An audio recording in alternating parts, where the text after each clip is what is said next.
Mr. Keenan was approaching behind me. Record to reflect, we've had a bench conference in the case, and there was a bond violation court counsel. And we don't need to go through on the record. There were certain things that were explained. I've explained to counsel I'm going to want certain testing results from a SoberLink unit, as well as. Okay, stop right here. When a judge says possible tamper with a monitoring device and starts talking about environmental contaminant testing, that's serious. We're not just discussing a slip-up, we're talking about potential manipulation of court-ordered supervision. And in bond world, tampering... we're going to check into an environmental contaminant test from community corrections because of what it may be the nature of what looks like a tamper. Hopefully we can get that all accomplished, and I will adjourn the probable cause in this matter to September 5th. All right. Okay. And the record should reflect, just to briefly set it out, that while we were waiting for the courtroom change, I had a bench conference with counsel, and given those discussions, Mr. Keenan was, prior to calling his case, sent over to community corrections to obtain a scram tether and also to take a full panel drug test. Went over, did that, came back a 0.1 and 0.0810 on a PBT. That's just over the legal driving limit, but here's the twist. He's not supposed to be drinking at all. On bond conditions like this, 0 means 0. Add in diluted creatinine levels and benzos, the judge isn't just seeing alcohol, the judge is seeing instability. And courts don't manage instability gently. 1-0 on a PBT could not have the scram tether put on because of that. And also came back in terms of his drug testing with a possible dilution in terms of the creatinine level. Came back positive for benzos, and came back for positives on the benzos. Sir, you take Zoloft? I do, sir. All right. How long have you had that prescription? Just started last night. I've taken it before, but I was in jail for 6 days, so I had to stop. And so then I started again. Sorry. The new script is from 2 days ago. Sorry. Hold on. You got a prescription for Zoloft 2 days ago? Yes, Your Honor. I did. So rehab, I was in treatment, and they gave me a packet of Zoloft. So I've been using that, but I needed more. So I called my primary care doctor, and he prescribed, I think, 30. Okay, you had that prescription filled. Yes, Your Honor. And so, delivered. Hold on. I just need to back up for a moment because I'm trying to find out where you are right now and have a greater understanding. You were in rehab. When did you get out of rehab? May 12th, I believe. Okay. And when you got out of rehab, you had Zoloft. Yes, they send you home with a 30-day supply.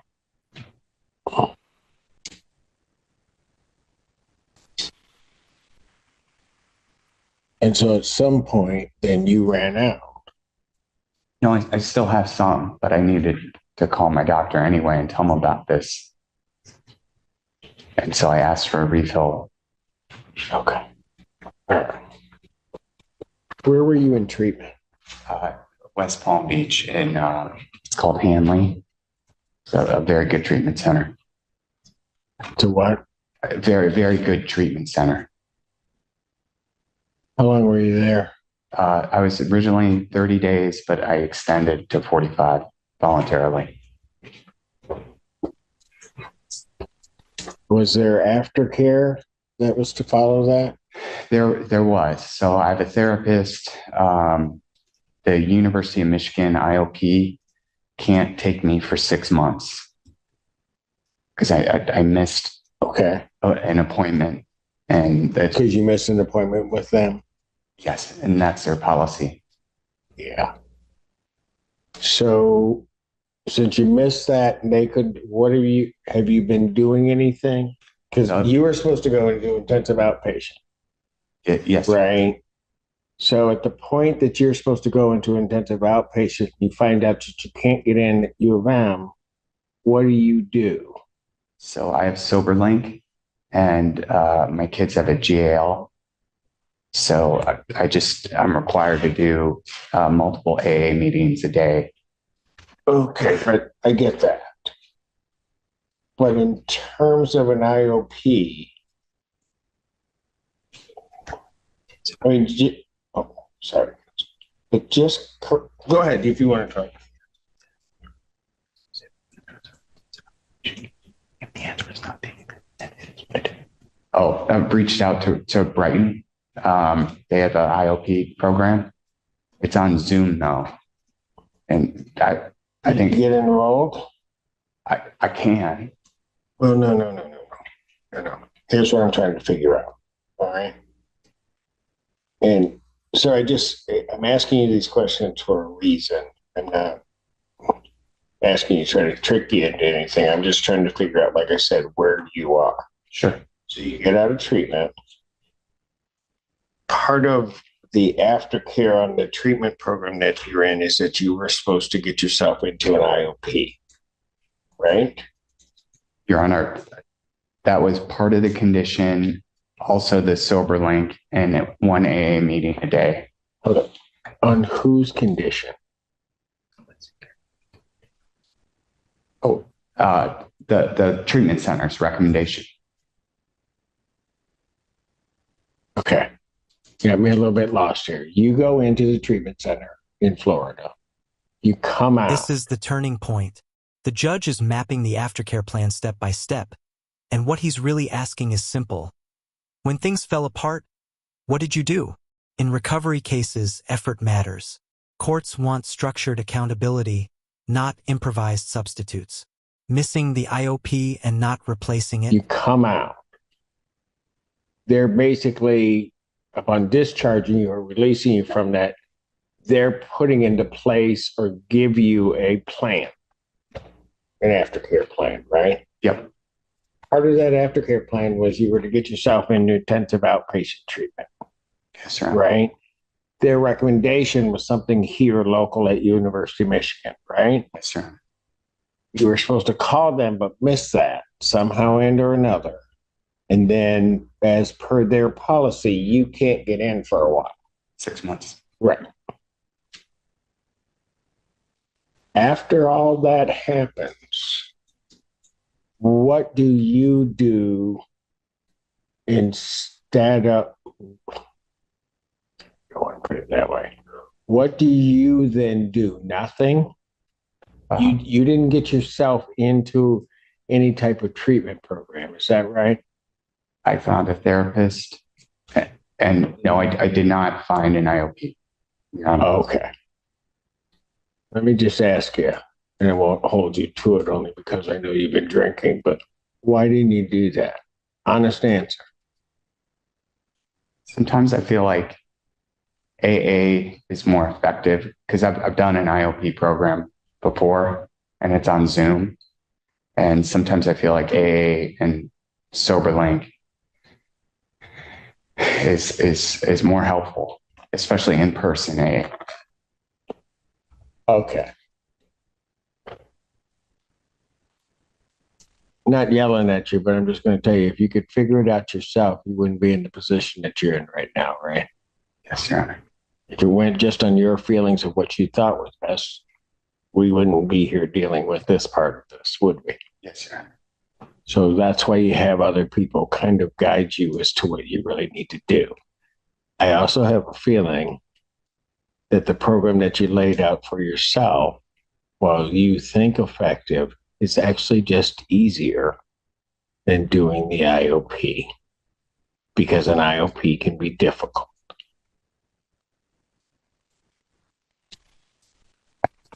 I desperately wanted that Michigan ILP 9-1, Monday, Wednesday, Thursday. And I just screwed it up. Right. But then you also then didn't put anything in place once you had messed up. Right. And in fact, if you're going to be honest about it, the stuff that you put in place was just easier stuff so that you could say you're doing something. That's fair, Your Honor. Yeah, I know. I've seen it for a while. And that's why you weren't going to go into the IOP. It was the easier path. Yeah. All right. Mr. Heenan, let me ask you this. You blew a 1-0. When did you stop drinking? When's the last time you had a drink? So about 4, I woke up and my hands were shaking. So I drank some high noon. And then at How 7, much high noon Listen did you? carefully to this admission. Waking up at 4 a.m. shaking. Drinking just to steady your hands. That's not recreational use, that's dependency physiology. When someone drinks to stop withdrawal symptoms, the court isn't looking at a bad decision. It's looking at medical level addiction. And that changes how a judge calculates How much risk. high noon did you have? just enough till my hands stopped shaking. Okay, what's that? Tell me what that means. Like for me, it's like 4 to 6. And then at 7 this morning, when the liquor stores open, I had a DoorDash delivery of more high noon. And I drank again until my hands stopped shaking. And how much did you have that time? Your Honor, honestly, I just kept drinking until my hands stopped shaking. It was a 4-pack. Okay. It was a 4-pack? High noon comes in 4-pack. Right. And so did you drink them all? Oh, yeah. Okay. And how long did that take you? I chugged. Okay. So that DoorDash delivery at 7, that was the last you had? Yes, and my hands were shaking, so I've got a bunch of empties, and this is how desperate I was. I would pick up all the empties on my table and see if there were sips. And there was one that was like that full, and I chugged that as well. It wasn't. What? Hold on. Sorry. What time did you do that? It was between 7 and 8 because I knew I had this coming. Okay. I didn't want to come in under the influence. So at 8 o'clock, from 8 o'clock till, I don't know what time we first called your case. Well, when you went over to community corrections. So that was around 3 o'clock, maybe somewhere around there. Between 8 and 3, did you have anything to drink? No, Your Honor. It was 2:30 at community corrections. Okay, at 2:30. But so from when you chugged that half to 2:30, you didn't have anything to drink. No, Your Honor. Last night, I drank quite a bit, though. I lost my boys in a dispute, and I've been on a bender. Okay. So, Mr. Heenan, I'm just trying to, like I said, I'm trying to figure out where you are and trying to, when you say you've been on a bender, what were you drinking the night before and how much? White Claw. I drank, probably 15. Okay. And that would have been last night sometime. When you say that you stopped about 4, you said, or something like that? I woke up at 4. You woke up at 4. So yesterday you were drinking White Claw. You had about 15 Yes, Your Honor. for over just that day, that evening. All day. Yeah. Okay. And at some point, you stopped drinking. Either you passed out or you just stopped. Yeah. No, I You felt probably passed out. passed out, Your Honor. Yeah. And then you woke up at 4. Yep. And then you needed something else. Yeah, my hands were Right. I get why. But you needed something else, and that's when you got the other stuff. Or you already had that. I already had it. Okay. I had White Claw and High Noon. I usually when I'm sober, I'm a fit person. I run marathons and stuff. So High Noon and White Claw are the lowest calorie drinks. Okay. And so then you switched to the High Noon and you did that, right? Chugged them. You're heating? Do you think you're in trouble? I mean, just not with the court. I'm not talking about with the court, but just with you and your sobriety. I do. I have 16 years of sobriety. So I know I can do it. I'm just having a hard time right now with this divorce and losing the kids. And just life is hard right now. I had to resign my job I loved. And it's just been rough. Okay, so right now you're also not working. I had to resign to go to treatment. All right.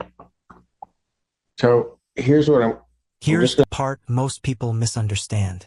When a judge says, "I'm temporarily revoking your bond," it sounds like punishment, but legally, it's protective custody logic. The judge is saying, "I cannot release you safely, not for the public and not for you. This isn't anger. This is containment." I'm just going to let you know that you're going to be staying at the Washington County Jail, temporarily revoke your bond. Okay. And I'm not doing that necessarily as a punishment, but I have no way to release you and keep the community nor you safe. Okay. And I'll just ask you this.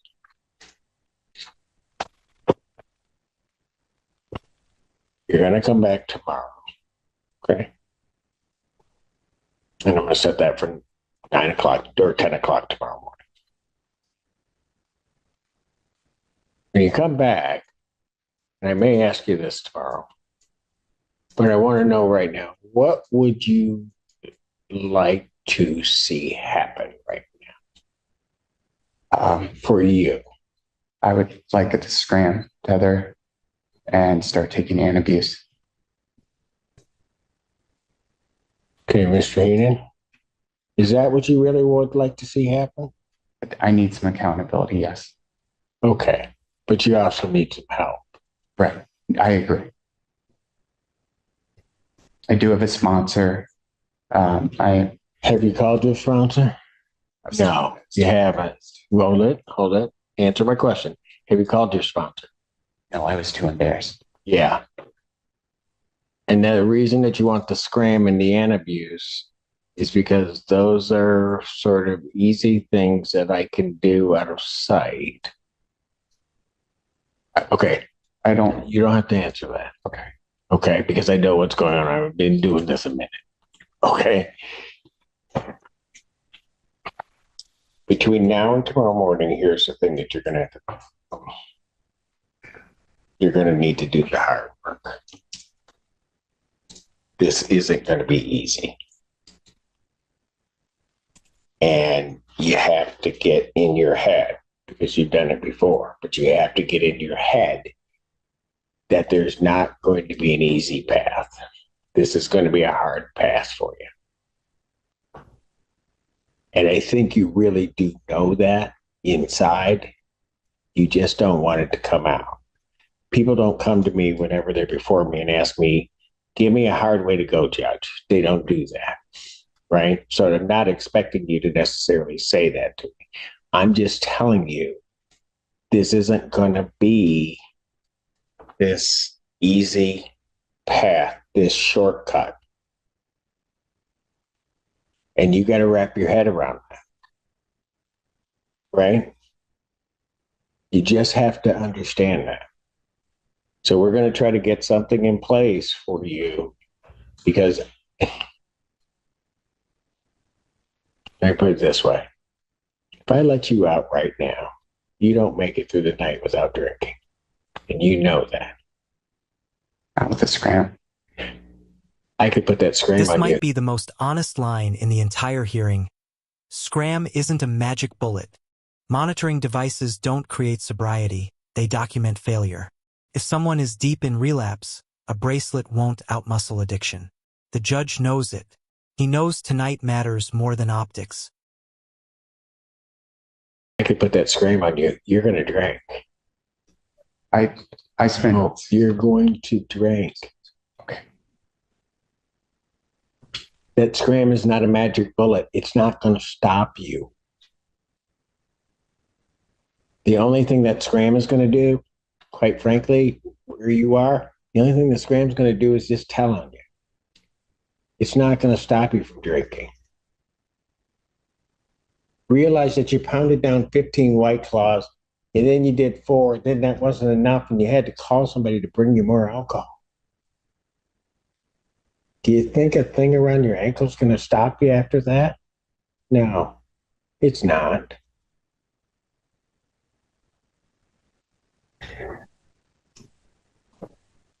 Jail was really hard for me. I know. So that alone would stop me. For a while. I understand. But you're going to go tonight. Right. And then we're going to see you tomorrow morning.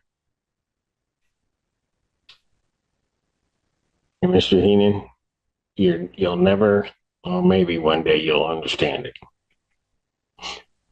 I'm not doing it to be me.